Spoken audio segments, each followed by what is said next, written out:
Syedaralun, Lord Rangga atau Rangga Sasana meninggal dunia pada hari ini Rabu 7 Desember 2022. Pria yang merupakan mantan petinggi Sunda Empire ini dikabarkan meninggal dunia sekitar pukul 5:39 waktu Indonesia bagian Barat pagi ini. Kabar duka ini diberitakan oleh tetangga Lord Rangga. Lord Rangga merupakan warga Desa Grinting, Kecamatan Bulakamba, Brebes, Jawa Tengah. Pantauan Tribun News lewat Instagramnya @lordranggaofficial, story Instagramnya masih aktif mengunggah konten.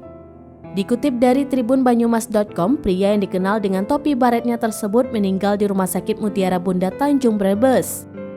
Tribunnews.com mencoba menghubungi pihak manajemen Lord Rangga tapi belum mendapatkan balasan hingga berita ini diunggah.